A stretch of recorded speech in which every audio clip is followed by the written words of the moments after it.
everybody, rather a hello, as Devashish rightly says. Welcome to We Care, We Care's e-Baitak series today. A million thank you to all of you to contribute to the event and to the cause. A heartfelt thank you from all of us on behalf of We Care. About the cause. So, three beautiful individuals right now are working tirelessly day in, day out in Bengal to provide relief at all fronts. They are Mona Lisa Banerjee, Samirul Islam, and Aritra Bhattacharya. Thing right now to help in the double tragedy which has struck Bengal, which is already was tackling COVID-19 and then got struck with Amphan. No help right now is enough to bring that state back on its feet. And these people are working day in, day out. So this event is actually for all of them. A lot of workers, Bengali workers, are stuck across the country and trying to reach Bengal, but they're stuck in no man's land, where in their own state cannot facilitate their return, and where they are working, the employers cannot provide enough for them. So these three people are working tirelessly for them, and they're working in Kolkata, rural Bengal, and even Sundarbans. So this is our small initiative to empower the three of them, and all proceeds will be equally divided and shared Mona Lisa, Aritra, and Samir.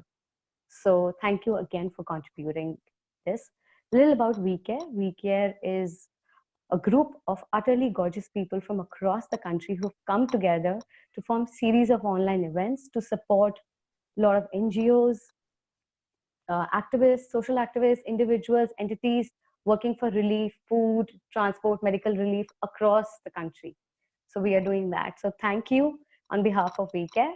And so today, Kolkata meets Delhi in this conversation about cinema and migrant crisis, which seeks to find place at an intersection between independent global Indian storytelling and whole irony of being called migrant within the Indian jurisdiction. What does it even mean to be called a migrant in your own country? And author and critique J. Arjun Singh and filmmaker Devashish Makhija will speak about the current unfolding tragedy of workers in our country and how this has always been the heart of Devashish's films and stories, even before COVID-19 had laid bare these fractures which already existed in our fragile urban social fabric. So allow me to welcome J. Arjun Singh. He's an independent writer and critique. Some of his notable books include The World of Hrishikesh Mukherjee, which won the Mami Excellence in Writing of Cinema Award, Jaane Bhi Do Yaaro, Seriously Funny since 1983, and the anthology of popcorn essayists, What Movies Do to Writers. He's conducted a lot of workshops in several colleges and universities, and most of them can be read on his cultural blog, which is called Jabberwock. About Devashish Makhija, he's a filmmaker. Some of his feature films include Unga, Aji starring Sushma Deshpande, Abhishek Banerjee, Bhosle starring Manoj Bajpayee, some of short films like Agli Baar, Tandav, Elaichi, and he's also penned a lot of short stories, anthology, 2 children's book, and a book on graphic poetry. Regarding any questions, you may please put them in the Q&A box. We'll take them towards the end of the session. And over to you, Jay and Devashish. Thank you so much for doing this for us. Thank you. Thanks so much, Nia. Hi, Devashish. Hi, Jay. Hi, Nia. Yeah, thanks a lot for the introduction. Hello to everyone who's watching this, but who we can't see. It's a bit strange compared to a regular real world conversation where the audience is in front of us. But let's get started with this, and I assume someone will let us know if there's a problem with the sound or anything like that. Now, Devashish is someone whose work and personal integrity I have admired for a very long time. And Devashish, as we've discussed before, your work has encompassed so many different forms, from very short films to feature-length films, from short stories to tiny tales. And we'll talk about all of that in a while. But let's start by discussing the main topic for today's cinema and migrant crises, with a special emphasis on your latest feature-length film, Bhosle. it still hasn't had a theatrical release, but it has played at a few film festivals, and it's a film that I personally loved for so many reasons. One of which is that you can't be a distracted or an impatient viewer when you're watching a film like Bhosle. The film does not allow that. It's a demanding film. It respects the viewer, as all of your work does. It requires a lot of concentration and investment on the viewer's part, and it's all the more rewarding for that. For those of our listeners who haven't seen the film, I imagine many of you, the plot can really be summarized in these terms. An elderly policeman, Bhosle, played by Manoj Bajpayee, lives in a small crumbling room in a chawl where there are increasing tensions between the Marathi Manus and the newcomers, the Biharis who have recently come to Maharashtra to work and live. Now, Bhosle has his own problems. He's a melancholy man, but he finds himself caught up in this battle. On the one side, there's the local bully, Vilas, who wants to maintain dominance over the migrants. And on the other side, there's a young boy and his sister who move in next to Bhosle and gradually become a sort of surrogate family to this lonely old man. And that's how the film plays out. Now, put in those terms, this also starts to sound like a very conventional narrative-driven film. It isn't. It plays out in a much more complex way. It's about the creation of mood as much as it is about the unfolding of plot. We'll talk about that in a while. But Devashish, I thought perhaps just to, before we start talking, perhaps you could play a little teaser of the film for those of us who haven't seen it yet. I believe you have one of those. I have two. I'll play them back to back. Okay, great. So let's play those first and then get talking. Mumbai में अभी 2 करोड़ लोग हैं इधर से आए किस किस को देगा बीएमसी पानी पहले बिहारी का अभ्यास हो जाएगा कि मराठी का क्यों दिल में ना कार रूपते निर्मल ध्यान ठेविता की पळे कळी car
Those were it. Yeah. Now, of course, this the broad story of Bhosle, the theme of the migrants, has a very special resonance in these times because Devashish, as we both know, and as anyone who has been paying any attention knows, a massive tragedy has unfolded in India ever since the lockdowns began in March. Tens of lakhs, crores of workers who had moved from their villages to the cities to find meaningful employment were suddenly stranded and left uncertain about whether they would be able to feed themselves and their families. These are daily wage workers. Their employment is often so unorganized, and there's no real concept here of labor rights for people like them. So the loss of their already precarious sources of income, uncertainty about the future, all of this led to this appalling situation where many of them had no real option or were made to feel like they had no real option except to walk home along the highways, hundreds of kilometers as summer began across India. And there's no tactful way of saying this, but it's very clear by now that not enough was done for them by the people who are in charge of running this country. As a result, there's been any number of tragic stories that for many of us in the relatively privileged class has been an eye-opener. Many of us have been forced to think for the first time about the circumstances of people who were an invisible but very vital part of our lives, working for us, providing basic services, but who were left utterly defenseless by this pandemic and the less than ideal way in which it was handled by the authorities. Uh, what for you personally, I just wondered, among all the horror stories that we've experienced over the last 2 or 3 months, for you personally, was there something that was particularly eye-opening or disturbing, a specific news item, an anecdotal story, or an image, something that hit you really hard when it came to the migrant issue? It was all of it. It was a flood of images and information, but not surprisingly, I was expecting it, because the minute you lock a country down, the first section that gets hit is the section that's surviving on a day-to-day basis. Because as middle class and lower middle class people, I can't speak for the upper classes because I've never belonged to it, but as a lower middle class family, we were always taught to think about the future. But there's a particular class of people that is living very far from home and living very far from the kind of life that they recognize and the kind of livelihood that they know how to sustain. Like most of them are farmers, for example.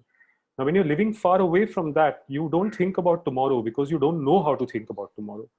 And when you just take away an entire system that should be supporting a class that is defenseless, like you said, then they are the section that's going to get hit really badly. And I was expecting it, because this same narrative has played out in different ways at a much smaller scale in other countries before COVID sort of hit Indian shores. So it wasn't just any one image, and it's also something that a lot of us who think about the immigrant situation within India, who think about the marginalized and people who are made to feel informal and illegal, although they're operating within their own nation. We've been thinking about it for years now. It's there in our stories for a very long time. Activists, we've been working with this for so long that nothing came as a surprise except for the scale of it. All of it, all those lakhs and crores of people all at once, that was not something we were ready for. But really, there was no one story that stood out. All stories stood out. Yeah, I think this. Well, you were, extremely. I think long before COVID struck, you were very invested in the lives of these laborers, and you knew a great deal about it. And I continue to be surprised by how many people I know, educated people of our class, were just astonished when they started hearing stories about migrants walking on the highways. I had intelligent, fairly sensitive, educated friends and acquaintances asking questions like, where are they all going? Why can't they just wait? And then, of course, now a few days back, we have our Home Minister, Amit Shah, saying something like, the migrants should have been more patient. They weren't patient enough, which is why we have this problem. There's complete apathy there, or a complete unwillingness to look at the situation in the eye. I don't find that surprising either. What I find surprising is that we are relentlessly surprised by these people. I don't find it surprising because this particular party that's sort of serving the country, I don't like using the word ruling because we elect them, we pay their salaries, they're serving us. This particular party has made no bones about the fact where their allegiance lies. They have never bothered about people below a certain class. Even when we were told to bang our thalis, we were told to bang our thalis at our windows. How many people even live in buildings to have windows? And balconies. Yeah, they were not even addressing a big swath of our nation. So nothing is surprising anymore. Yeah. What is really surprising is this. Again, I'll just point out this one thing. We use the word, and I'm not holding this against us. Even I use it a lot. We use this word educated and feel that it's synonymous with sensitive. It's not. No. There is a certain an irony inherent in our education system. When we are educated, we are not taught to think about people, below our classes or living beyond that small spectrum of life the way we see it. We are not taught to think about those things. So I don't think I think educated is the problem. It's because we're educated, we can't sensitize ourselves enough. Yeah. being educated in a very specific circumscribed sense is what you're A saying. very military regiment kind of sense, you know, Yeah. that standing in lines and singing the national anthem and marching to class and being made to stand outside if you didn't do your homework. That's very military. When you're thinking in military ways, Yeah. what are you but getting prepared to join something like the RSS? Yeah. Taking it to an Also, extreme yeah. civilization there in schools. Yeah. Yeah, also, I think in a lot of the public discourse that people like us have on these issues, the word empathy often gets overused. It's become almost a cliche in itself, but I feel that there really is no substitute for it No. in these conversations, because that's what so much of this comes right down to. And I'm not saying this from a position of judgment, as you also You're indicated right, you're somewhere. right. We are all in a learning process. Yeah. I mean, I learned new things about my country 3 months ago when a lot of this started happening, and it was a bit of an eye opener. Some things were eye openers. I feel like I've been a little sensitized by what happened. But if you start with the inability to imagine what life might be like for other people, Yeah. if you start with that, and Yeah. you have this in your head, and again, a lot of educated people have this, that if things are a certain way for me, then that's how it is for everybody. Yeah. Or whatever, if that is your default position, then there's always going to be a problem. But then look at what that we're exposed to. No, we are from all four sides. Since we are really little, we are exposed to a certain kind of information. We are not allowed, like I said, even in our education system, we're not allowed to think beyond a certain margin, and hence the word marginalized, because those beyond those margins are not even on our radar for us to even, consider empathy till things go so out of whack that you can't do anything about it. right. Absolutely. And also to come back to what you mentioned earlier. Now, the COVID situation is, of course, a very particular and a very dramatic one that all of us across the globe are dealing with now. It's something that we have not faced in the last 100 years. In one sense, of course, there was no way to prepare for something like this. Yeah. And but of course, in another sense, as I think Nia also mentioned in the introduction, it's revealed a lot of the fault lines in the country. Even though it is a very specific, hyper dramatic situation, it's almost like things were waiting to come to a boil, and this situation has brought that about. And one of the things that we have also touched on earlier in one of our email discussions, I think, is that the very fact that we refer to people, Indians, who perhaps move from one state and choose to go to another state to live and work as migrants, and with the implication somewhere that they are second-class citizens, that their rights are a little less important. There's this conceit, right, that India is one country. Now, it's possible to have philosophical discussions about whether that's a practical idea, about whether a country this culturally diverse can be a single entity, whether it can survive that way. But officially, at least, that is the position, that we are one nation. So where does this come from, that someone moves from one state to another and is not really accepted as being an equal? Isn't it? Which is where the film Bhosle came from. It was a response to exactly that, because now, because of the way social media and a certain class of people tried to show their empathy for the migrant laborer walking home with that hashtag #MeTooMigrant, I found that distasteful, because it was a little, I'm sorry I'm digressing, but I'll come to the point.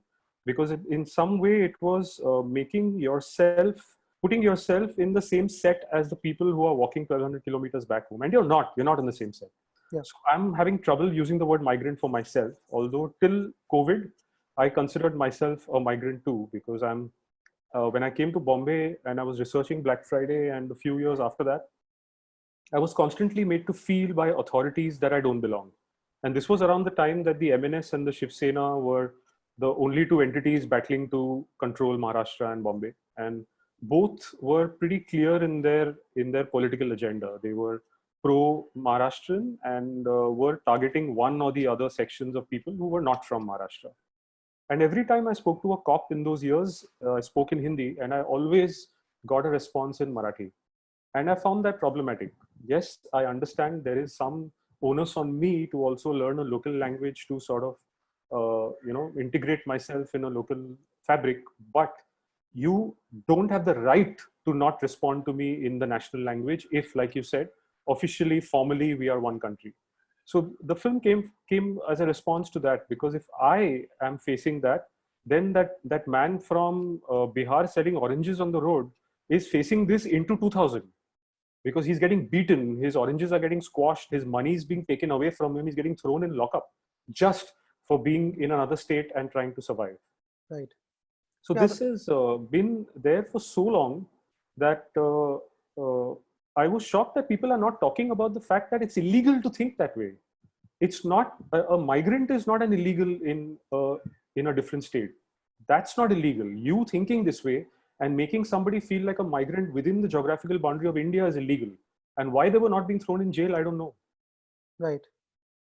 No, I'm also glad for that digression that you made early on, because about how privileged people, just sitting at social media to do the hashtag Me Too Migrant, because this is about it is about different gradations of Yes. marginalization and oppression, and it also makes me think of how many people, when the lockdown first began towards the end of March, how many people on social media in the rest of in across India were saying things like, so we now know what Kashmir was going through all these months.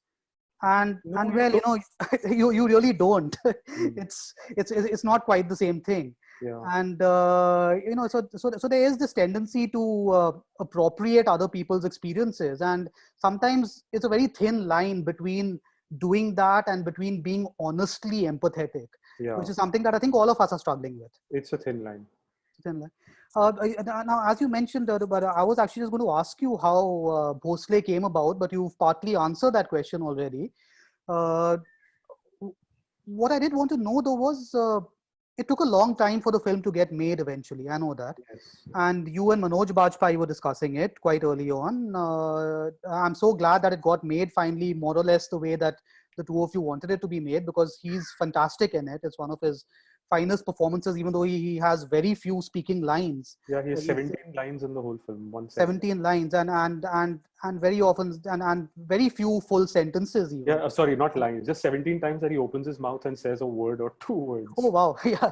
And he's still so good, and it works so well for the character and for the film. But I know that it took you time to get around to making it, and in between you did something very interesting, and this is something that someone like you, who enjoys dabbling across many different forms, could do successfully.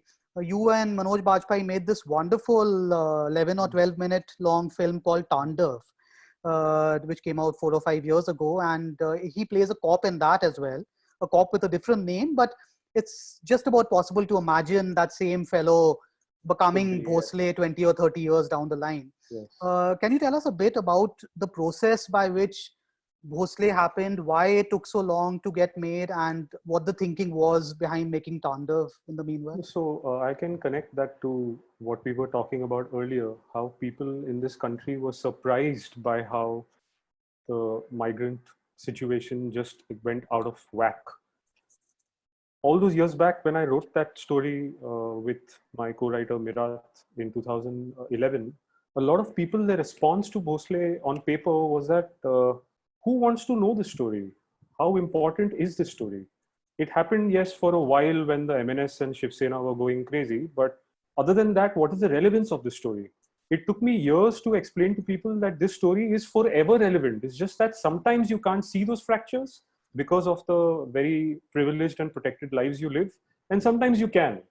And it took me, for 4 years we were trying to make the film. I hadn't met Manoj yet. I met him in 2014 when the film had started and stopped twice. And he came in and things started moving. He brought in producers one after the other. But then again, we were almost on the floors in 2015 and the film didn't happen. And that's when he said, can we make a short together? Can we show people that this collaboration and what we're trying to do will make sense? So that short sort of opened up the floodgates and it helped us make the feature. But like I was saying, that people weren't seeing the point of the story for a very long time. And now it's really, I also find it sadly ironic that we are talking about the migrant situation under COVID. And I am in some way plugging Bhosle. Suddenly Bhosle got context because of this. And suddenly we found a prospect for a release. I didn't know what to make of it. I mean, should I celebrate the fact that people want to watch Bhosle suddenly and want to release it because this became contextual again? But isn't that a travesty that something like this has to be contextual for you to see something that you don't want to actually see or address?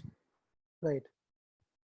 Yeah, I just want to say to all our listeners here, anyone who hasn't seen Tandav, it's available on YouTube, right? It's on YouTube. It's there. It's wonderful. It's a 12-minute film, I think, and it's a wonderful film in its own right. I think I remember reading an interview that you did, Devashish, where you said something along the lines of you know, each form is an end to unto itself yeah. for you. You don't see a short film as a stepping stone towards making a feature film. You see it as they treat something, an entity in very itself. differently in this country. I mean, they're constantly seen. Even when I'm going around trying to raise money for shorts, I just shot 2 shorts early this year, but I shot it mostly with my own money, with a little support from other independent entities, because nobody wants to make shorts unless you're a youngster trying to prove yourself. I'm like, here's a medium like the short story. There are enough masters in literature who never wrote a novel, who just wrote short stories like O. Henry. Right. Why can you not celebrate what this medium can do? Why is this medium also on the margins of another medium? Right. So somewhere even the short is a migrant in the realm of cinema. So I sort of took it as a mission in life to just keep making shorts and have it taken more seriously. Right. And I love the fact that that even within the broad category of short film, you have a 12-minute film, you have a 5-minute film. I think Elaichi is around 5 minutes long. The Ugly Bar, 5 or 6 minutes. 7, yeah. And you have a 1-minute film, which is this wonderful little thing called Rahim Murge Pe Mat Ro, which I was thinking, since you actually have the film with you here, maybe we can just play it, because it's also a good way of leading into a slightly broader conversation about the word migrant as it applies in a broader sense, and about marginalization in your work. So maybe you can just play all of Rahim Murge right now, and then on it. नाम रहीम मुर्गा, कबूतरों में बाज के बराबर, उम्र 4 साल 11 महीने कुछ दिन, बाप का नाम भूल गया, बीवियों के याद है, नूर, इस्मत, फातिमा और डॉली। पहली शादी बाप ने करवाई, दूसरी से प्यार हो गया था, बगल के पिंजरे में रहती थी, तीसरी खुद पल्ले पड़ी, चौथी डॉली आधी पुर्तगीज है, विदेशी टचन था रहीम का। सुबह सुबह कुकड़ों को बाकी के मुर्गे मेरी आवाज पर उठते, सूरज चढ़ता दाना चुगता और फिर लग जाता है नूर, फिर इस्मत, फिर फातिमा और डॉली के साथ। अंडों में बीज बोने का कारखाना था रहीम मुर्गा। 775 चूजे हैं मेरे, उपज का बादशाह। ये मेरा हलाल होते दिख रहा है आपको? कहते थे कि दर्द जबरदस्त होगा। अरे घंटा, एक पिंजरे में जिंदगी भर बैठे रहने के बाद ऐसे जाना झटके में जाने से तो बेहतर। पैर और पर बिंदास हिलाए, नाचा, थपथपाया, चीखा, चिल्लाया और लंबी तान के सो गया। रहीम मुर्गा खुश है, रहीम मुर्गे पे मत रो। Yeah, so I just feel like, just in that 1 minute, it just encapsulates so much of your work and your attitude to your work. It's a dark, hard-hitting film, very difficult to watch. It's also blackly funny. It's got all of those qualities, and it's got this anger underneath it. Even under that apparently the droll tone that you use, it's got a lot of anger underneath it, and I feel like it's now the metaphor. If you look at it from the content point of view, the metaphor here is quite obvious. It's there for anyone to see. But I think also feel like it calls out to all sorts of marginalization or exploitation or oppression. I mean, I can completely see someone who's into animal welfare, for instance, just choosing to see Rahim Murga purely as a murga. A lot of people saw it at that very surface level, but I see a lot more. Well, but I would actually, I wouldn't even call it a surface level. I think it's as valid as the metaphorical level is in some ways, and depending on what the subjects are that resonate with you most, and this is something that I've experienced with pretty much any work of yours that I've encountered, either your short stories or your films. And if you could just come back to Bhosle for a bit, one of the questions that comes to mind is, what are the many ways of being a migrant? Now, we've been discussing the very specific way, but then there's also a sense in which Bhosle, the character Bhosle himself, despite on the face of it being a fairly privileged man in the context of the Marathi Manus versus Bihari migrant conversation, because he's Maharashtrian, he's an elderly man who's worked as a cop, he's very respected in his chawl, but despite that, he's also a migrant in perhaps a different sense, or an outsider in perhaps a different sense. Would you like to elaborate on that a bit? Yeah, the idea of being an outsider, I mean, if you scratch the surface and you go beyond the fact that politically and geographically and regionally, the idea of the outsider being seen through that lens because of our current COVID situation, if you go beyond that and you try and understand why is this happening, why is somebody who doesn't speak this language or doesn't dress the same way or doesn't eat the same food is treated like he or she should not be here and should go back where they came from. If you go a little deeper, it actually comes down to the very animalistic idea of there isn't enough to go around. If you have that one watering hole where, for example, in a jungle, 40 animals gather to drink their water. Suddenly, 5 new elephants come there to drink water and these 40 animals can't drink water. They will attack those elephants. I'm just digressing again to come back to what you brought up. But just to make my point, this digression, in Bhosle, there was a scene that we proceeded to remove much early on. That it was a little on the nose, but there are 3 cops in Bhosle. There's Bhosle, the young man who has replaced him as a constable because he's just been retired, and the sub-inspector, inspector who they report to. So this young guy who's just joined is a bit of a pro kind of Maharashtrian politics and insider outsider. He's on the inside, he's pro that politics. So one day he's taking a jibe at some of the Biharis who live in Bhosle's chawl. And the senior cop, he sort of stops him right there and he throws a statistic at him. And this statistic is true. It came from research. He said, in this lot of non-Mumbaikars, you know how much of that percentage is Bihari? People who were not born and brought up in Mumbai and came here to make a living. He said under 7%. You know how many are from the rest of Maharashtra? He said over 70%. So he said it's not about the insider or the outsider or Maharashtrian or non-Maharashtrian. It's just bullshit. It's because there isn't enough to go around here. There isn't enough water in the taps, which is what even that little scene in the teaser, there is a voice of a political leader on radio and says, we have only this much water in our BMC taps. Now, do we supply that 24 hours a day to the people who were born in Mumbai, or do we share it with people who are not? So it boils down to this very, very primitive idea of that fear of we don't have enough. So why should we allow those people to come and take a share of this? Coming back to the COVID crisis, the first thing that we all thought when Modi said at 8 p.m. that at 12 a.m. there's going to be a lockdown, middle class and upper middle class people ran like zombie mobs to malls to get supplies. What is that but the same thought process? It has nothing to do with language beyond the point, nothing to do with region or state or origin. It's got everything to do with the insecurity and the selfishness and the greed of wanting to stay alive over and above your fellow creature. Yeah. So if sorry, just today on my RWA WhatsApp group, because there have been a couple of COVID positive cases nearby, we had a couple of hysterical messages asking everybody to go and stock up on groceries for 2 weeks, just in case something happens by way of sealing or something. It's that thought process. If all of us have it, a nation of so many crores of people have it, what else are you expecting but a crisis like this one? Right. So in Bhosle, I wanted to go beyond that idea of the Bihari and the Maharashtrian. That's an access point.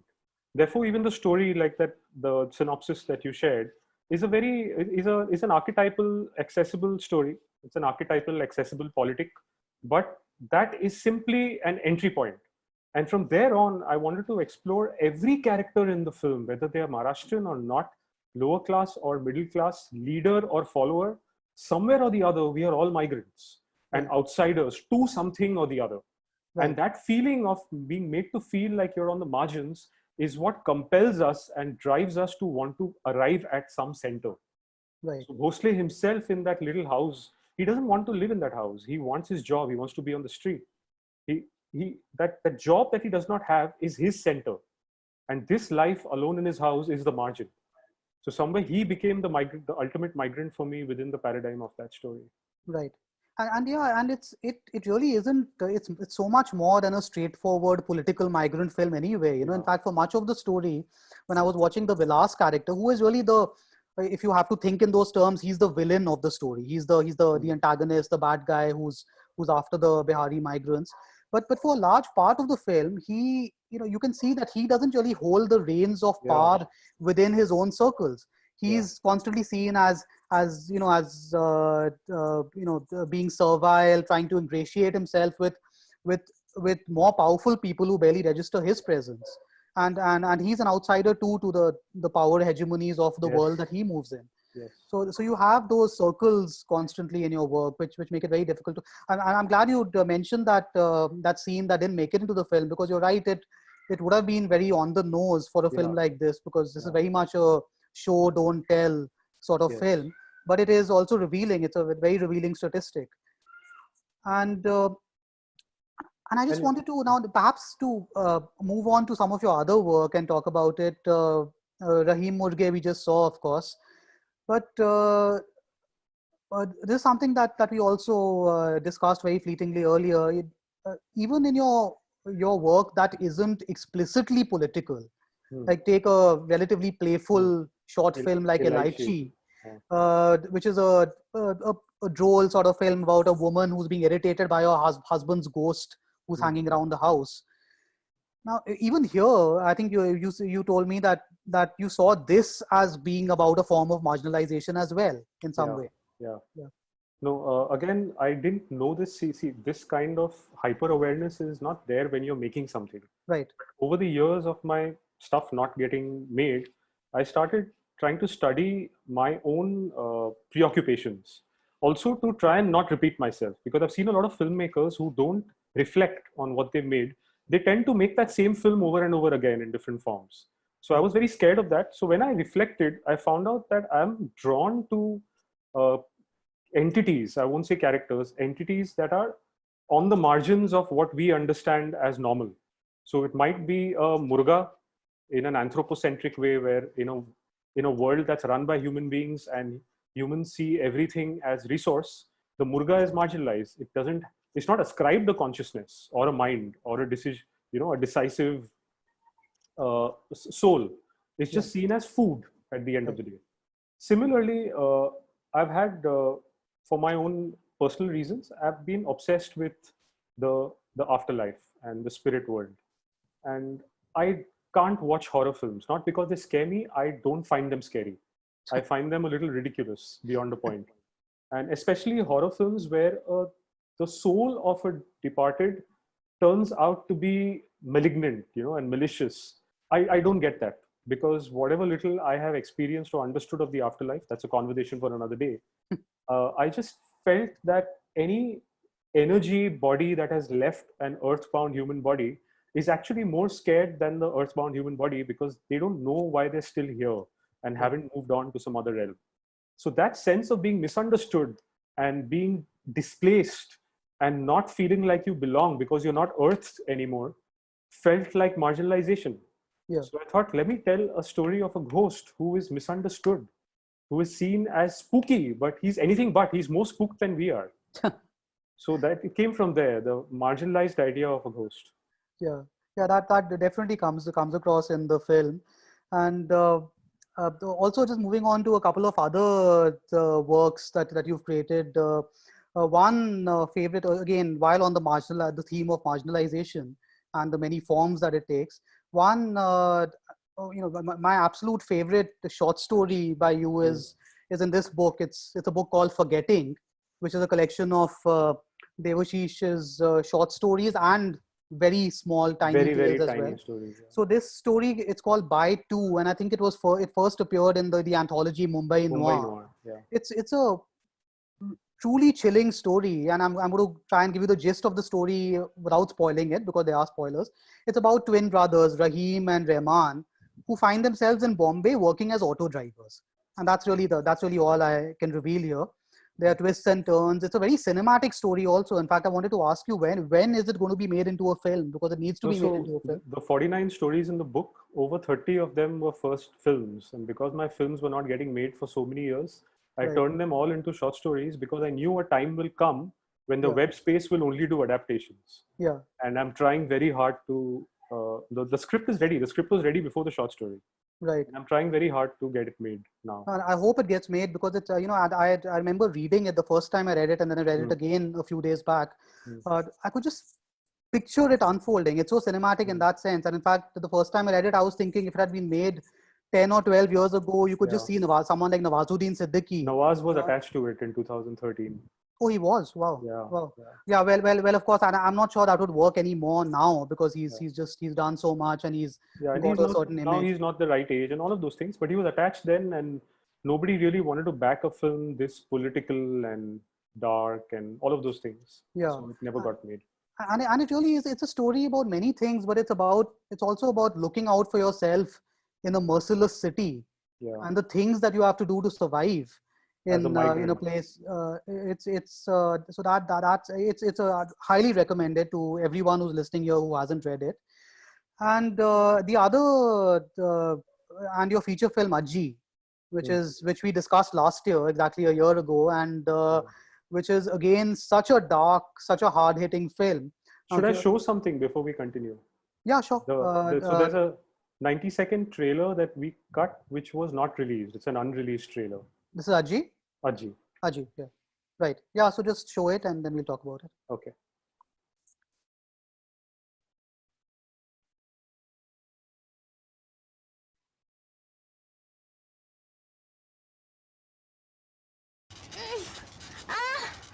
आभाळ पेलते पंखावरी आजी पापांना घरटे प्रिय भारी चोचीने चोचीत घास घ्यावा पिल्लाचा हळूच पापा घ्यावा पप्पा सांगा कुणाचे पप्पा माझ्या पिल्लूचे मम्मी सांगा कुणाची मम्मी माझ्या पिल्लूची इवल्या घरट्यात चिमणा चिमणी राहतात चिमणा चिमणी अनुभवती चिमणी पिल्लही चिवचिवती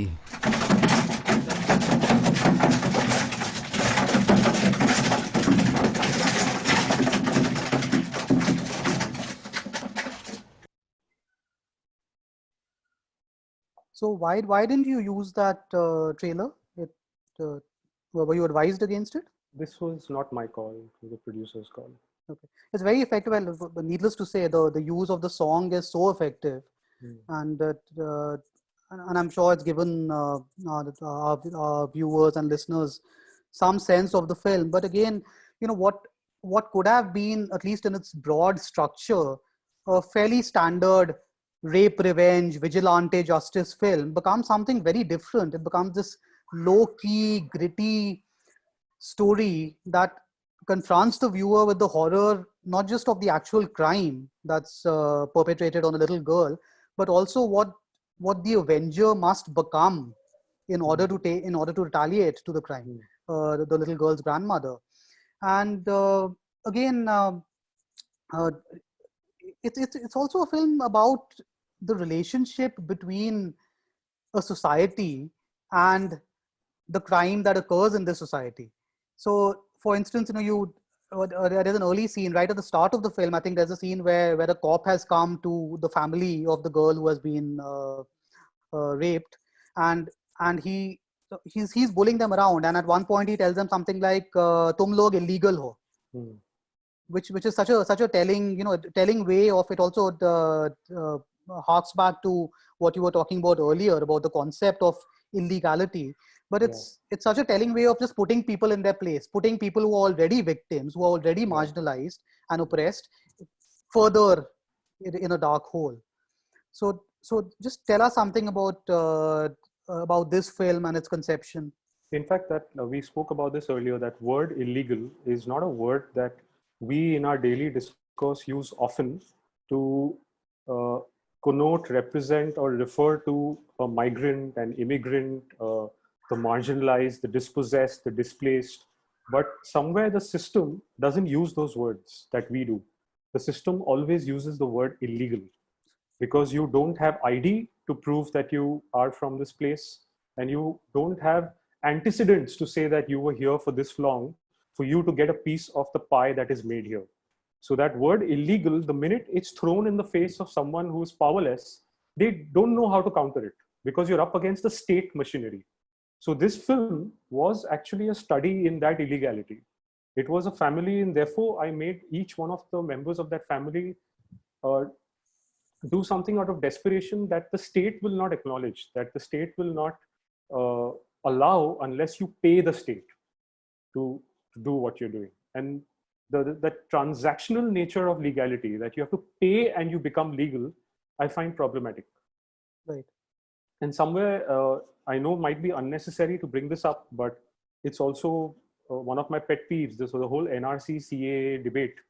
And the fact that there are so many things that do not prove your citizenship, and the onus is now on you to prove to us that we should allow you to reside here, ties in with the same idea of illegality, that we will say you're illegal, and now the onus is on you to prove that you're not, which is that idea in you know, the noir of Kafka and the noir of Dostoevsky, where even Kafka said that in the trial, that the state can tell you that you are illegal and you have to prove that you're innocent or you're not what the state is, right, you know, convicting you of. And that doesn't happen with the upper classes.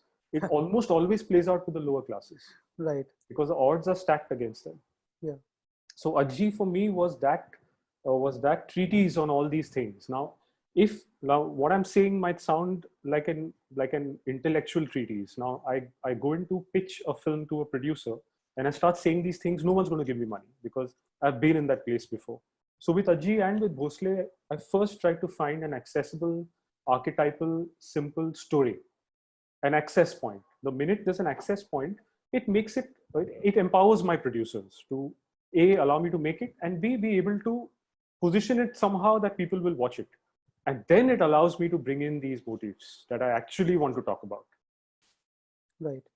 Yeah. So again, you've touched on something that I meant to ask you, which is how you went about making the sorts of films that you really wanted and needed to make, you know, very uncompromising films, while working more or less within an industry, maybe somewhere on the fringes of the industry. But it's also worth remembering that you when you started out, you worked on some very commercial things as an assistant. You worked on something like Bunty or Bubbly, and I was very struck on Facebook a few days ago. I saw some photos that you had taken on the sets of Bunty or Bubbly, and suddenly it was fascinating, because these are black and white photos. There's one of Mr. Bachchan seen from the back, the senior Bachchan, and someone standing on the side, you know, looking at him with awe or adoration.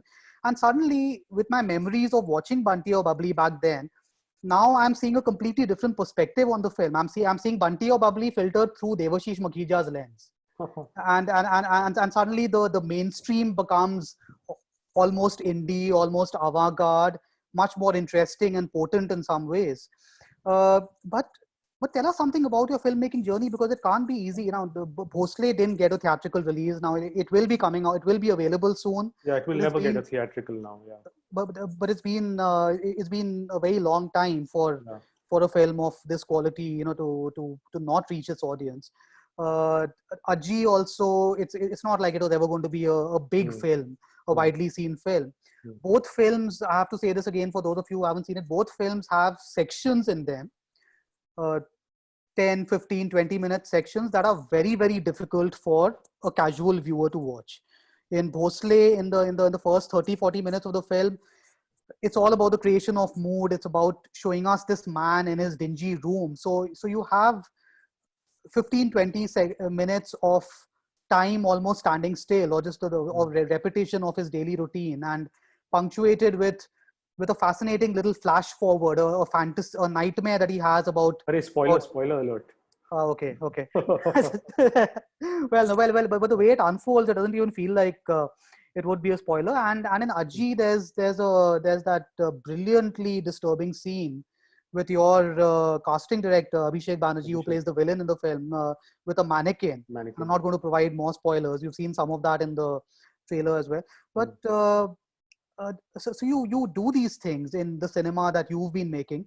Tell us something about that journey from working on something like Bunty or Bubbly to making determinedly Devashish Makhija films. Just something about that. Yeah, I mean, I actually had a mainstream film journey when I started out. Although I did first work on Black Friday, but then after Bunty or Bubbly, Jaideep Sahni and Aditya Chopra gave me my first big break. I was writing and directing an animation film for the Yash Raj Disney tie-up.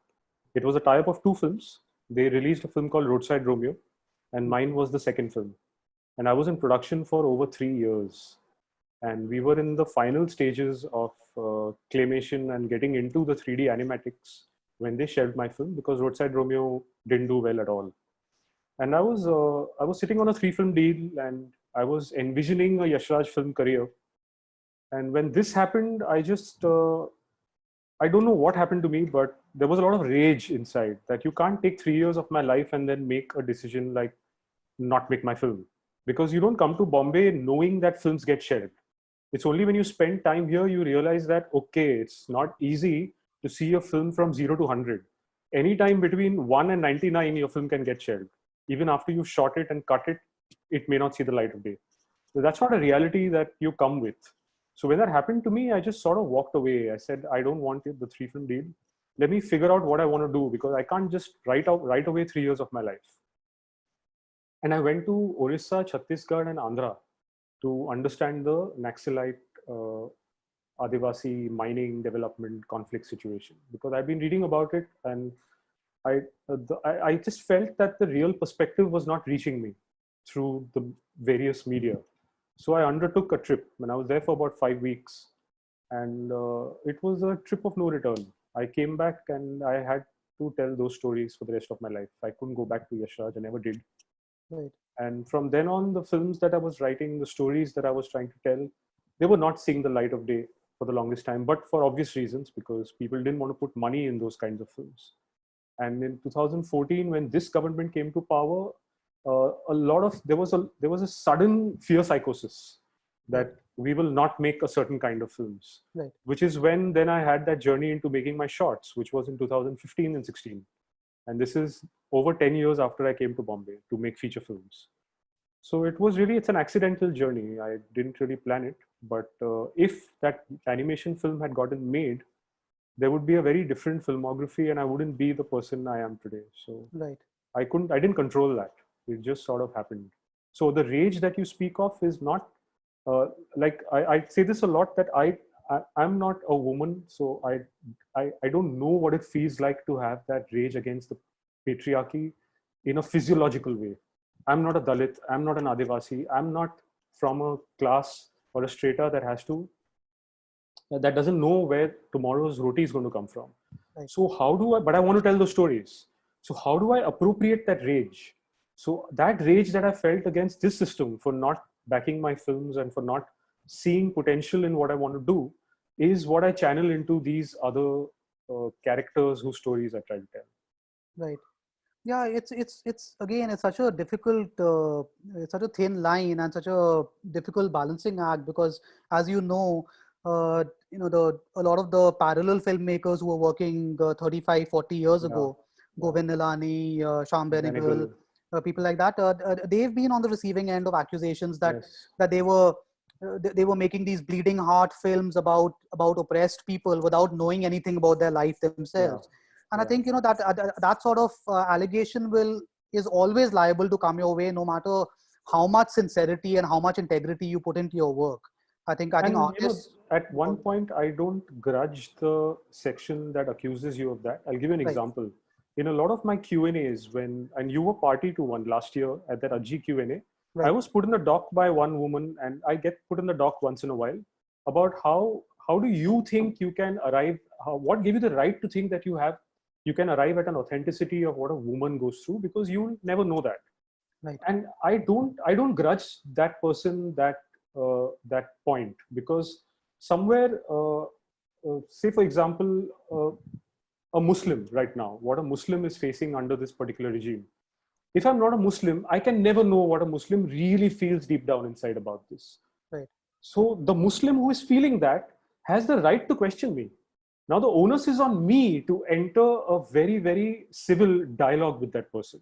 Because these films that I make and the stories that people like me tell, like Benegal and Nihalani also did all those years back, are not conversation enders. They're starters of conversations. And Right. somewhere I feel that that onus and that responsibility is the filmmakers to engage in that conversation and not feel misunderstood by the fact that how can they question me about not having the right to represent this because I'm not from that section. Sure, Right. they have been facing it for endless generations. You have not. So there is some validity in their questioning of you. You have then the onus is on you to engage in that conversation and bring that person to a place where, as much as you have empathized with that cause and that section in your film, that person will then empathize with your empathy. But people don't open in conversations. Right. Even last year with that particular lady who asked me this question, we had a dialogue, and that was a protracted dialogue about why I made the choices I made despite me being not being a woman, and Right. why maybe I have the right, but if you think I don't, okay, but there's a dialogue to be had here. There's no full stop after that sentence. Right. I think it's like you say, it's really a matter of raising questions all the time, Yes, and yes. not becoming over obsessed with finding conclusive answers to them. Because you can't. You can't. 5,000 years of something can't have answers to it. And the answers will differ for everybody. I think Yeah. even beyond the lines of privilege and non-privilege, Yeah. even within privilege, a group of privileged people, within a group of unprivileged people, the answers will be different. Yeah. Everything, there are as many life experiences as there are people. Absolutely. So you can just sort of, I think the best you can do, and I think you do it brilliantly, is just put as much integrity and honesty into your work as you possibly can. I think that's the important thing. And I think what I try to do is raise those questions without filters, because you can raise questions, but given, say, for example, COVID, right now, the whole planet, each and every one of us is facing the same fear and insecurity. It's just a matter of degree. We might face it a little less than someone who's earning less than us, but everybody's facing it. Yeah. Now, how do you ensure that when you're raising question, that question will even drive home? You raise it without filters. Don't try and pad it anymore. Don't try and cushion your questions anymore, because everybody is facing the same thing to some degree or the other. Right. I also, a related question, and this is something, I know we're not supposed to be saying anything that points to a possibly good offshoot of the current situation, because it's so scary and it's affected everyone, as you said. But it does strike me that a filmmaker like yourself, someone like yourself who is very flexible.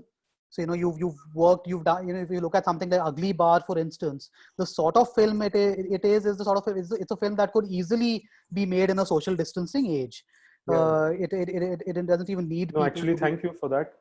Currently, a lot of young filmmakers are sending me their short films that they've shot. They've shot lockdown films. Yeah. They ask me, what do you think? And I've not been able to respond, because every second film is Ugly Bar. They're all trying to make that same film over and over again, because I realized that I had made a lockdown film back then. Right. Yeah. No. So as I was saying, because you have that flexibility, you've experimented with different sorts of things. Plus, of course, even when you're making a feature film, you make what we, for lack of a better word, is a small film, a low-key film with a relatively small crew, and so on. So there is a case that can be made that a pandemic time, now assuming this goes on in some form or the other for the next few months or for a year or more, is going to be relatively beneficial to a filmmaker like yourself. Do you see ways in which the sorts of films that you make can become, more the norm during a time like this? No, I do see something positive in that. You're right, because all the countries that have even started shooting now, I think Norway, they started shoot. And if you read even their basic tenets of how you can start shooting again, it's like a crew of not more than 30 and Yeah. stories that are smaller in scale. And that is something we've been doing for the last 15 years anyways, filmmakers like me. So somewhere other than the fact that you're running the risk of contracting a disease, nothing has changed for a filmmaker like me. Right. And also the kind of talent that I associate myself with on my films are people who prioritize their art over their lives sometimes. Like my team of assistants, and I'm very picky about the people I have on my films. A, because I can't pay them, so that's one parameter. But B, it's like, how much blood are you willing to shed? Are you okay nearly dying for my film? Because I know I am. So that is something that has been a thought process all this time. So I'm not, as a filmmaker, I'm not particularly worried about getting to make my films. Also, my short films now, nobody funds. I fund them myself. The only concern for me now is nobody has any funds to spare. So even if I make a film, I manage to make a film, but what do I do with that film after that? That is the scary part. Festivals are having a hard time, even standing upright. And for a filmmaker like me, I don't have a festival run. I don't matter. I don't exist. We are talking about Bhosle today, even though it's not released for 1.5 years, because it had a stellar festival run. Otherwise, we wouldn't be talking about it. So without that, I don't know why I'll even make a film. I know I can make one, but what do I do with that film? Right. I don't know whether you're at liberty to talk about this in any detail at all, but you can't tell us about when Bhosle is going to be available to. Yeah, no, I don't know either, but soon, because the deal has been struck, but it's going to happen soon. Right. Hopefully by the end of this month, or latest by early next month. One thing I wanted to just ask again, we touched on this very fleetingly, I think, was how interesting it is again to see someone like Manoj Bajpayee cast in the role of this policeman, given what Manoj Bajpayee's journey has been himself as a Bihari man coming to Bombay and so on. Was that something that the two of you ever discussed when you were conceptualizing it? Arguably the first thing we discussed, because the first thing that hit both of us and him also when he read it is like, of course he'd done Bhiku Matre before this, but here was a character, a Maharashtrian policeman, the very entity that I actually had an issue with back then, because they wouldn't talk to me straight because I didn't know how to speak Marathi. So the protagonist is a Maharashtrian policeman and is played by the ultimate migrant Bihari actor who was on the margins for the longest time before he found solid ground. Right. So that irony sort of served us because it really excited him to sort of connect those extremes. Right. Yeah. So and of course he one of the big moments in his one of the iconic moments in his career was standing and saying Mumbai ka King Khan, yeah. as Bhiku Matre. And in fact, the writer Amitava Kumar wrote a very nice piece, a very nice essay about becoming interested in Manoj Bajpayee in Satya, because Amitava was a Bihari himself and was just intrigued by how this man ended up in Bombay playing a role like this. And I'm sure he'd be very interested in seeing Bhosle as well. Just a few other things that struck me. I mean, it may or may not really fit in very well, very organically in this conversation we are having. But some things, having watched Ajji and Bhosle more or less back to back, one of the motifs that I saw in these two films was that you seem to have this interest in statues, which then which start off as being blank slates, but then by being adorned or designed in some way or constructed in some way or treated in some way, become almost like vehicles for the fulfillment of people's fantasies. So in Bhosle there is a very striking opening sequence where you intercut between Bhosle taking off his uniform and putting on his regular clothes on his last day of work with a Ganesh statue for the festival coming into existence. And in Ajji, of course, there's that creepy scene with the mannequin where she becomes this, she becomes an objectified woman by this man who's a rapist. Is that something? Is that the sort of subtextual analysis you want to get into, or is it something you think about as being a part, a motif in your artistic process?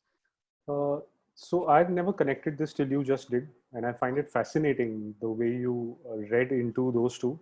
But I did think about why the mannequin, and I think now when I think about it, that same sort of thought process holds for the Ganpati idol. So with the mannequin, because yes, there are a lot of layers that I'm trying to build into my story. Sometimes some transfer to the viewer, some don't. But when I'm creating layers, if every layer is literal, then then the film starts becoming too much to assimilate. But if the successive layers start becoming symbolic, they become symbolism and metaphoric, then it's easier to assimilate. Like in Ajji, quite obviously that mannequin was symbolic for the woman. Because I did not want to show a little girl or a woman being raped in that film. Because I believe that out there in the world, no matter how depraved you make the sexual act in your film, even if you keep it off screen, to some extent, there will be that one person out there who might get off on it. But the minute I make it symbolic, it serves the purpose. It goes beyond it being something that someone could get off on. And it served many other purposes once it became that strong symbol of what I was trying to say. In Bhosle, the core theme, which doesn't really reveal itself in the first watch, is, like I mentioned, Kafka and Dostoevsky, is something I learned from them. When I wrote Baitu, interestingly, and all these dots connect in what I'm now going to say, I wrote it for a book called Mumbai Noir. And for years before that, I was sort of abstaining from writing crime noir stories, because what I understood of crime noir was those very typical tropes that American black and white crime noir has. You know, that the street light and the hat and all of those things, and the femme fatale, and I was like, that's a very romantic notion of crime, and that it pads the truth, and I'm not interested in it. I enjoy watching or reading it. I don't want to create it. But when I got a chance to be in Mumbai Noir, I really wanted to write a crime noir story, but not one that people would recognize as archetypal crime noir. So I trawled the net to understand what really is crime noir. What does a word really philosophically mean? And there was an essay I found that connected the idea at the heart of crime noir with the idea at the heart of Kafka and Dostoevsky's work. And he defined crime noir as the death of God, where God represents a collective morality. Right. And in a state like ours right now, when morality dies and a vigilante group can beat someone to death as a lynch mob and not be taken to task for it, when that dies, a God has died. And that is crime noir, because crime festers in the death of God. So what I learned on Baitu, I sort of implemented in Bhosle. I wanted to use this Ganpati as a symbol of a God that we set up, that we create, construct, we bedeck, we worship, and then by the end, that God decays and just becomes that same soil that you made it out of. Right. It becomes symbolic for the death of God. Yeah. No. That's very well put, I think, and I think it is also, it's just that imagery of the Visarjan and what the statue will eventually become. I think it's and I intercut with scenes in both films again, or well, in Bhosle definitely, where you have frenzied worshippers dancing around. It speaks a great deal to the nature of our relationship with our deities. Yeah. And so I was thinking maybe we can, Nia, if you're listening to this, do we need to start taking questions at this point? We should, I think. Hi. Over to you. Hi. So the first question is from Sweta Shri. This question is for Dev. Are you thinking of a film on CA and RC of dispossession now or later? I was thinking of it for the last 6, 8, 10 months, but it's not in my hands. I need someone to give me money to make it. So I don't know. Are you writing something right now, Dev? Right now, in the last right now? 2 months, I've not been able to write a word. Zero. Writing has stopped making sense to me. In fact, going back to a question that Jay asked earlier, I don't think I see any merit in making a film right now, because it's just nothing's making sense. But the fact that I need to be out there trying to help in whatever capacity I can. But yes, CA/NRC is definitely on the agenda the minute I can get a chance to. What are For the chances everybody who's of a listening. film? Sorry. What are the chances of a film like that ever making it to an audience while the current regime is? You know, interestingly, now, given that, I mean, the kind of films I make, if I make it a short film, if I make it a feature, the chances of it seeing the light of day are next to zero. But if I make it a short, the chances of finding its intended audience are fairly high if I play my cards right. Right. But it's a long journey. It won't happen overnight. Like Ugly Bar was made in 2015, and it's suddenly finding relevance over the last year. When I made it back then, people thought I was over dramatizing things. ऐसे थोड़ी होता है. I said, just because तुमने नहीं देखा है, उसका ये मतलब नहीं कि ऐसे नहीं होता है. But अब जब हम देख रहे हैं, सबको लग रहा है कि यार ऐसे होता है. But ये 5 साल पहले हमने फिल्म में देखा था. So that is to actually point out to the point you had made, that people need to have the context, which is the sad part of it, to probably understand and appreciate cinema like that. I don't know, even that's a long discussion. I don't know what people need to have. Basically, we just need to have empathy for one another, and we will notice all these things. Yeah, that's true. The second question is by Anu. So she says there are few possible insights from Ugly Bar, namely persecution of Muslims, the futility of protection of slum dwellers, or commentary on activism in general. Which of these was your primary message? All three, which is why if you notice in Ugly Bar, it is fairly ambiguous what that film is about. Is it really only about slum dwellers? Is it about the persecution of minorities? Is it about the illegal section of society? Is it about the way activists are treated and disregarded until something like COVID hits and the only people who are actually out there doing anything are activists? So it's about all those things, and therefore I've kept the film a little ambiguous so that you think about all these things, not just one of them. Okay. One question which I have for both of you. What do you have to say on criticism on a hard-hitting film, which comes from your audiences you watched or critics in general? Jay? Sorry, what is the question exactly? What do Criticism you on a think of hard-hitting film? Yeah. So films like Tandav or Ugly Bar or Ajji and Bhosle. Yeah. What do you have to say about criticism on this from general audience? As in people criticizing the films or critiquing the films? Yeah, both. Jay, it's a fairly ambiguous question. Yeah, no. So you mean people saying negative things about a film like that? Yes. So criticism for hard-hitting film, not being able to digest. What do you have to say on that? Well, I don't know. I think there will of course always be many people who can't digest films like that, and I think that's okay. I mean, it's I mean the same way. I mean, there are genres that some people can't tolerate. Some people have a very low threshold for gore or for things like that, and I can completely see that a film like Ajji might be enough of a trigger for some viewers that they might sort of just stop seeing it midway, which shouldn't reflect in any way on the quality of the film. In fact, it might actually say very good things about the quality. But if you have that visceral response to a film, then then that's your personal thing. I think where I find a lot of certain types of criticism problematic is when people make these sweeping judgments against a certain type of movie.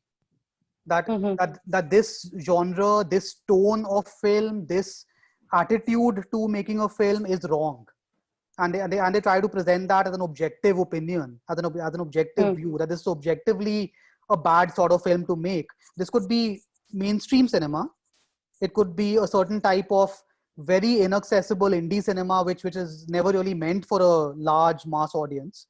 It could be anything. My problem is when people dismiss categories. But with individual works, I mean, there are a million different ways of critiquing a film, of liking it, not liking it, or just being so shaken by it that you can't watch it anymore. Yeah. So again, a question to both of you related to this: that do you think then audience international versus Indian audience, is there a difference or a similarity as to how do they receive such films and such topics? It's a tough question to answer, Jay, if I can take it. I don't know. See, now, what do you mean by international to begin with? Now, are you? For example, Parched. The movie Parched, it was not released in India initially, and it was very well received internationally in festivals, after which it saw a release in India. So do you think there is a difference when it No, comes but to... films like these, like films like mine also, that's why I'm saying that even if I make a film right now, until I can have a satisfactory festival run, the chances of finding an audience here are next to zero. Because that has been some sort of a roadmap since the 40s, since Neecha Nagar was made. Even a Shaji Karun and Sathyu, their films first got recognized at least at one big festival outside. Then we sat up and took notice, including Satyajit Ray in 1955-56. So I don't know if there's a good or bad or a right or wrong or this way or that answer to this question. But yes, it's not, and it's not even about international or national. It's audiences who go to festivals to actively seek out the films they want to see versus people who go to theaters passively to watch a film. These are two different sets of people. They might be within Bombay, they might be sitting in Paris versus sitting in Trivandrum. That's not the geographical difference, is not the point. In festivals, actively you seek out a certain kind of films, and only that audience takes the trouble to go there. But in theaters, that distribution network is not an independent film distribution network. It's a very mainstream network. And when we enter that network or try to enter that network, we are screwing ourselves. We're never going to get release. So for a film like Parched, for example, since you brought it up, what release strategy is there? There is none. But for a Dabang, there is a release strategy. You work backwards from that release strategy. Yeah. You know that you will release 5,500 prints in these 5,500 screens, and you will make this much money in 2 weekends. With Parched, you don't know.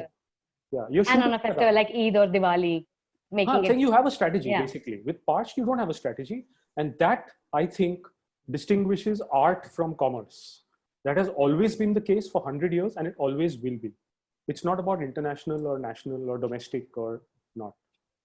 Okay. Also, if I can just add something a little different to that, Nia. I think the way in which a particular culture, a culture in which a film is made, receives that film can always, differ in very small ways in multiple directions from the way in which another culture receives the same film. So, to take a very simplistic example, now, even in 1955, Pauther Panchali comes out, or Satyajit Ray starts winning a certain sort of acclaim internationally.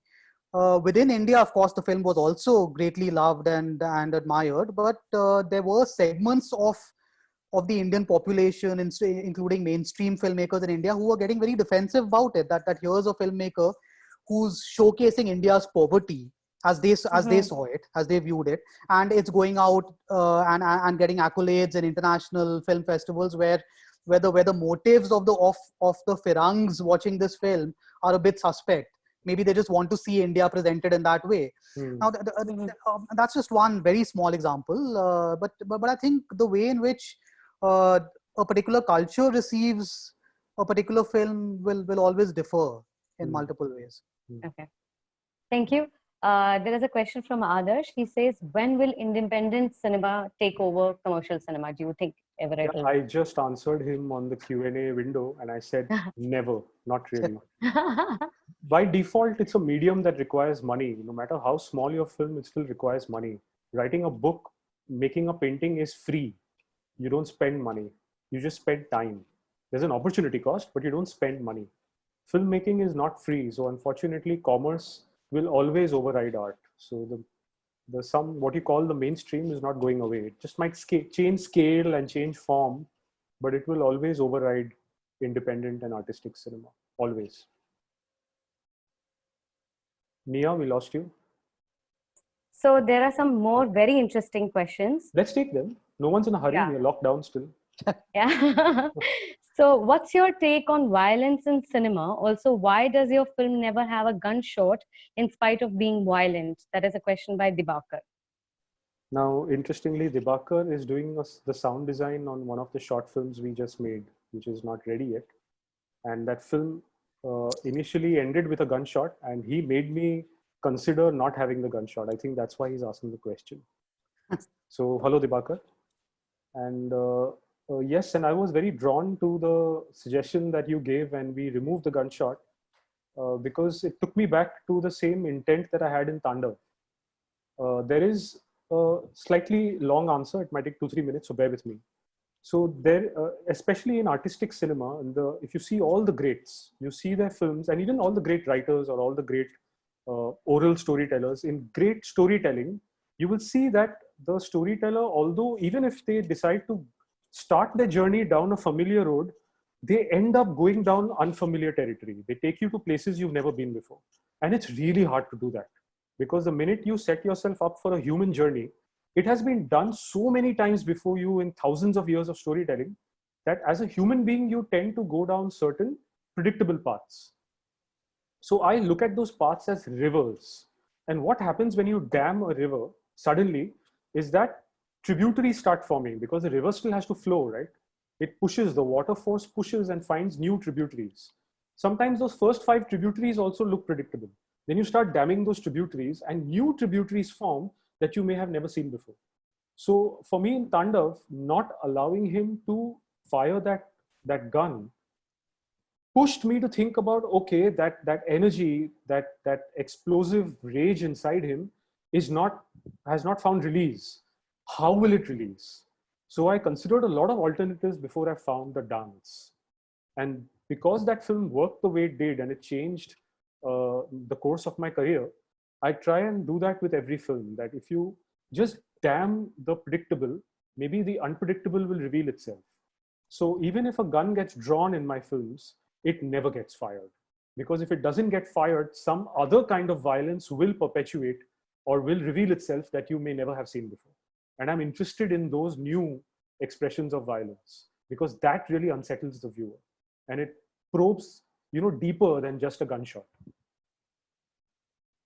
I think if I could just add to that, I think also just thinking about Aji and Bhosle, the violence, the retaliatory violence in those films has to be intimate and personal, and it has to be messy. Yes. What the old woman does with the knife, what Bhosle does to Spoiler alert. Spoiler alert. Yeah. So, but it's but a gun would almost be too impersonal and too detached for the kind of film that you're making. Yeah. It would be that, yes, but also the kind of film is, you're saying that because now you're seeing the end product. But when I sit down with the seed idea, I don't know the kind of film I'm going to end up at. But I have rejected certain choices over time, like the way Tarantino, for example, there are lots of things that Tarantino does that I really like, but the way he glorified the firing of a gun, you see a gun being fired, it's like watching someone smoke on screen. A youngster almost wants to emulate that. And I find that really dangerous, more dangerous than reading about somebody being shot. There is no responsibility being shown by the filmmaker in making that look so sexy. So I thought, what if I take the complete opposite stance and explore the unsexy? And for that, I had to take the gun away each time. So I think we should just take 2 more. Yeah. So there's this very interesting question. Do you think now the country is divided into left and right wings? How the films have been affected by it? It's an anonymous attendee. Do you think that is the country divided in left or right wings? And do you both think that films are affected by the political environment of the country? Jay, you want to go first? In terms of the response to the films? No, I think in generally just what's happening. Yeah, well, things are fairly politicized, but then I think that's the nature of the times we live in, and also once you're on social media, for instance, there will always be many polarized conversations.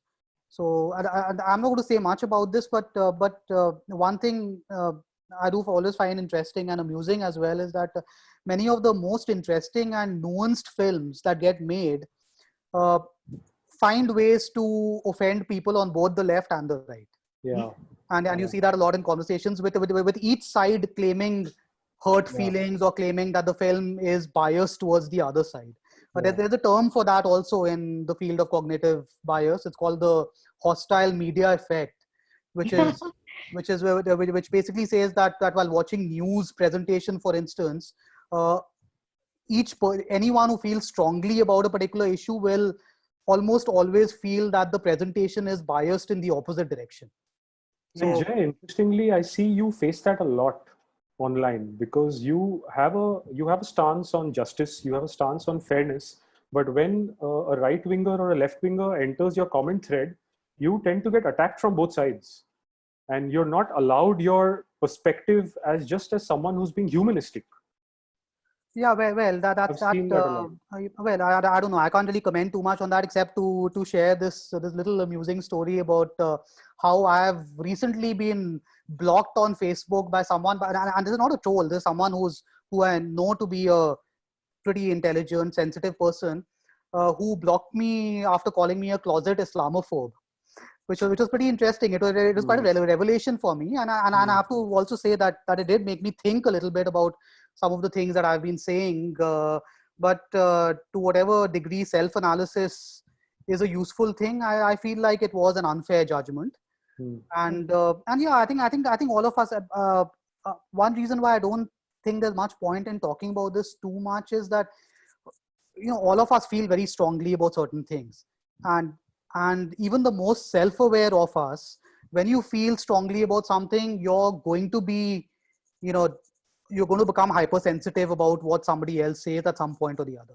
It happens to the best of us. It happens to all of us. I'll just add one last thing as a closing statement to this question is at times when, and especially at times like this, and I'm not talking only about India, also say for example America, because what's happening in America right now, it's not a mystery to anybody I think who's here. Yeah.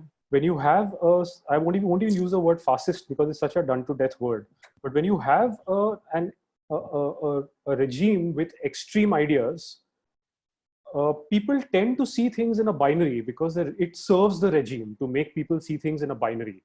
Then तुम यहाँ तो इस तरफ हो या उस तरफ, कोई बीच का रास्ता नहीं होता. और क्या है ना, बीच का रास्ता सबसे चौड़ा है. There is no just left or just right. Every time I have called out someone for their hateful right-wing, spiel, they have constantly started their response to me saying, "तो left winger तू ये सुन." I said, मैं left winger हूँ ही नहीं. तुमने सोच लिया कि क्योंकि तुम एक पोलराइज्ड पोजीशन पे हो, मैं ऑपोजिट पोलराइज्ड पोजीशन पे रहूंगा. ये बॉक्सिंग रिंग नहीं है. We are not at the ends of the two ends of the boxing ring about to attack each other. There is a big space in between that most people inhabit, and that needs to be acknowledged, because to keep polarizing people on the basis of their opinion is to play into the hands of a hateful thought process that needs you to hate one another. And it's not just about the left or the right. There is an entire body in between your left and right hand. And it's important to think about that middle space. But Nia, I just wanted to very quickly add something to this. This is not a new phenomenon anyway. Yeah, it's the oldest in the book. And yeah, it's probably been there for decades. But I was just thinking about this. There's a book about Bimal Roy, which was edited by his daughter, Rinki Roy Bhattacharya. And Shyam Benegal has some very interesting thoughts about Bimal Roy in that book. And one interesting thing that Shyam Benegal says is that as a film student, as a film enthusiast in the 1950s, he used to watch these Bimal Roy films that are about burning subjects like untouchability, Sujata, or the plight of farmers, the plight of women, the unemployed. And he used to think that they're such, socially aware films. But then he used to read in journals of the time, there were people who, there were leftist people who were saying this film does not go far enough. It's too much of a compromise. It's too mainstream. Bimal Roy cops out. He doesn't take the argument as far as it should be taken. And without even, accounting for the possibility that what is being done is, you're trying to engage with issues in a somewhat nuanced way while operating within a somewhat friendly narrative storytelling format and trying to reach a largish audience. But really, I think Benegal had that insight in that book about Bimal Roy, and I think we see variants on that in many works by many artists. So what I understand from both your responses, both Dave, Devashish, and your responses is that this has always been there, this kind of critiquing each other's side and this biasness. But do you think that it has reached a kind of an extreme level right now, that the tolerance has the balance, the scales have like really shifted to one extreme end, wherein like, they've mentioned that there is this fear of certain kind of films not to be made. Let's not touch this. Let's not do this. Do you think it's an extreme right now with the current scenario? Clearly, it's not a nuanced discussion, this one. Clearly, there's intolerance, and clearly there's a fear psychosis. It's very palpable, and those who are in support of such stories not being told, or those who are in support of such stories being told, everybody feels that palpable energy. It's very, very obvious. No one's made any bones about it. Okay. When the troll armies come on Twitter and take the pants off somebody who tries to make an artistic statement that is anti-fascist, it's very clear. Nobody is confused about it. So We much all so know that it. it is reading the Just threats also. we don't say it in so many words. Like I was saying, these things need to be unfiltered and unpadded. Just say it like it is. It makes it so much easier to address these things instead of tiptoeing around it like you might hurt yourself. Also, if Will you're, hurt talking about if you're talking specifically about the current situation or the situation of the last few years, then when you have social media like Twitter, married to this fine job being done by the BJP's IT cell, for instance, over the last few years, in the realm of trolling, anyone who says even the most obvious or innocent the sort of thing that doesn't toe an official line, then of course obviously the impression one gets is that things are much worse than they would have been decades ago, when we didn't have this constant influx of social media and we didn't have this particular sort of government at the center. Yeah. I think that of course is an issue. So considering the time is short and we have few more questions to go, will it be possible for you, Jay and Dave, to leave your email ID so that, I can probably collate those questions and have them email back with your responses? Will it be No, possible? you know what we can do? I think this video is going to be uploaded on Movie Saints, and it's a good time there because they have a chat room on Movie Saints. Okay. We can engage over there. Sure. That's Great. the point of actually archiving this. Okay. My mail ID is on my website anyway. I'll just put it here again. Yes, on the chat box. But yeah, we had what Dave suggested. That's fine as well. I'll do both. As well as email to both of you. And yes, Movie Saints is a great channel. So yes, to all the attendees, this whole event is powered by Movie Saints. Thank you to Movie Saints and all people behind it for supporting us. And thank you to all of you for coming once again. Now it's time to introduce Mona Lisa and Aritra, who have been doing fantastic work on ground.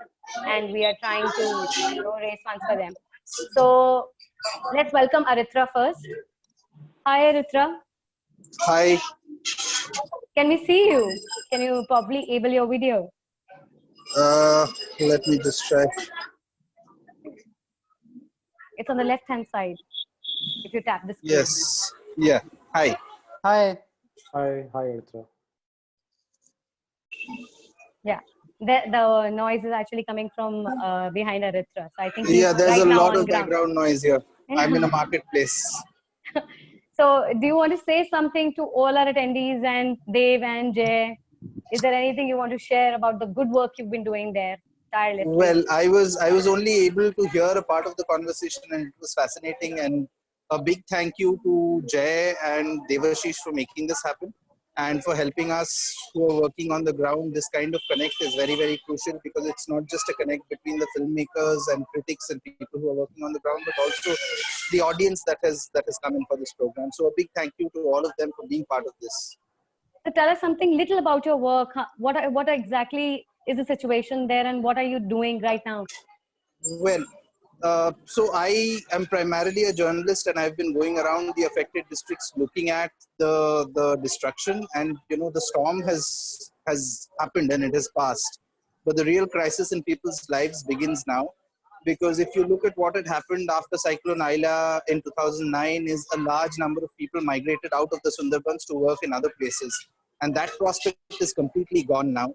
So on the one hand, there's livelihood crisis of not being able to go out and work. And on the other hand, in the Sundarbans itself, because flood water has inundated fields and fishing ponds, so no fishing and agriculture is going to be possible in that area for the next 2 to 3 years. So we are looking at a very, very long road to recovery where not just the government and administration, but also the civil society needs to be a part of the reconstruction in a very big way. Yeah. Okay. Thank you so much, Aritra. It's like a small initiative from our end to support the good work you've been doing. And thank you on behalf of WeCare and all the attendees for doing what you're doing. That's really great. Thank you so much. Thank you to all of you. Thank Thanks, you. Tada. Thanks for all the great work you've been doing. It's wonderful. Thanks. to- No, Aritra is a champion. We've been Now I'd like to following him invite for a while. Mona Lisa. Mona, can we have your video on so that we can see you? Hello. Hi. Hi, Mona. Hi. Hello. Namaste. Namaste, I'm Mona. very new to this thing. I have no idea what exactly how this thing works. But anyway, You're doing good. You're doing very well. You're audible. We can see you. I hope you can hear us and we I are can see audible. everyone actually. I can see 4 people. Yeah, I can see Jay. I can see Devashish. I can see you. So Great. So how is the situation at your end? What are you working on right now? What other ways can we help you with if there are any? yeah. So since lockdown, we have been like supporting all the needy people with ration and many other stuffs. Like especially the place where I live in, it's beside station. I'm sure Devashish, you have studied in Don Bosco. You must be knowing Shialda station. Yes. So it's a very busy area. A lot of migrant workers live here. I mean, maximum migrant workers live close to Shialda and Howrah station. So there was a real crisis when everything got shut. And that's when the ration was very useful for them. So we provided a lot of ration to them till we sorted out with the buses. We initially, listed the names out to the government proceeding, how the government was, helping us to send them. But the West Bengal government actually didn't take any action. Sad to say. So finally, we arranged 3 buses from my locality. We have sent 120 people. And yesterday, day before yesterday, we have sent 14 people through train. So like this, we have been doing since lockdown has started. And for Sundarban, just a week before I visited, I've arranged 300 rations. Another group, there were 25 young people who also went. So basically, it was there is a island called Ghoramara, where we went, which is from Kagri we have to go. So basically, there is around 3,500 families living there. So we catered all the families. So it is like an effort of 25 youth from Kolkata Okay. who collected all the ration we provided. So from our part, I have provided 300 families. The rest was given by the others. So now, on 10th, we are going more interior from Gosaba. There is a place from Gosaba where we have to go interiors more 1.5 hours. So it's really interior. People are not going there, so really people need help there. So we are thinking of giving tarpaulin there. I mean the tents basically. Yes. Yeah. So we'll be going that side. Yeah. Thank you for doing great work that you've been doing, Mona, and we are really glad that whatever small way we can help. But if there are any ideas for which we can support you, If it's everybody's effort, small effort, actually, clubs together and we can do much. and this is just the beginning. Going around doesn't work. So I'm very thankful to Jay, Devashish, you, and of course Rajti, who has actually introduced me to everyone here. So all wish to her, and she's been very kind. And thank you, Rajti. No, thanks for all the brilliant work that you're Yes. doing. Just hearing Sorry? about this, just hearing Sorry, I about can't this. hear you. Yeah. Hello? Can you hear me now? Hello? Yeah. Am I audible? Mona, can you hear otherwise, us? Devashish? Yes, you're audible. You're audible. It's Okay, some connection problem on her end. Yeah, Yeah. maybe. Mona, are you able to hear us? Yes. Yeah, no, I was just saying it's fantastic work, and for many of us, it's almost unimaginable to be doing things like this ourselves. It's humbling to even hear about it. So more power to you, and thanks so much for everything you're doing. Thank you. And this is just the beginning. We are looking at more ways to help all of you. If I can just butt in with one appeal. Yes, please. So one of the things that people desperately need in Sundarbans, the electricity network is completely destroyed, and I'm associated with this group called Bangla Sanskriti Mancho. So we have volunteers in almost every island. There's water coming in and going out. People desperately need torchlight. Tarpaulin has still reached a lot of places, but there is no torchlight. So all of you who are listening into this show, if you know of any way in which we can procure torchlights, we can get torchlights to these places, we'll be very happy, because we have volunteers on the ground. So it will be a very, very big help for us if you are able to link us to people who might be able to help us in terms of we can get on this. We can get on very this. specific action point. Yeah. Thank you. And we also have Sameerul with us, who is able to join after the day-long entire ration work and delivery he's been doing. Ravi, can you patch Sameerul in, please?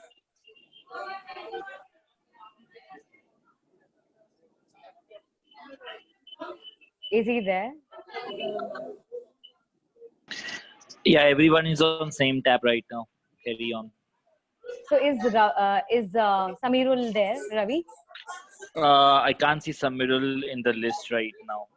He's on his way from Calcutta to Birbhum, so I doubt if he'll have connectivity on the road. We So can wrap this. So our third warrior is Sameerul, who is not there on this video chat, but he's also doing fantastic work as Aritra and Mona are doing right now in Bengal. And as I said in the beginning of my introduction, every help right now for this state is less, and more hands across the country need to join in together to help not only these three individuals, but many more who are working right now in Bengal.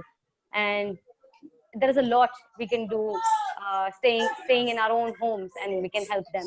So we'll be putting more updates. And thank you so much once again, Jay and Dave, for doing this session. It was extremely interesting, informative, and gave us a lot of insight into what's happening in the country and what is the cinematic language of all of it. Thank you, Shilpi, for curating this. Thank you, Aritra, Mona, and Sameerul, doing for great work you're doing. And thank you to all the utterly gorgeous people behind We Care supporting it. And we will be doing more and more events.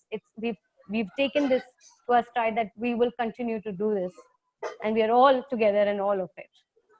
So thank you for this evening. This event will be put up on Movie Saints. You can put up your questions for Dave and Jay over there as well as their email IDs, which I will be sharing. So thank you to all of you. Thank you. Thanks, Nia. Thank you. Bye-bye. Bye. Bye. Good night.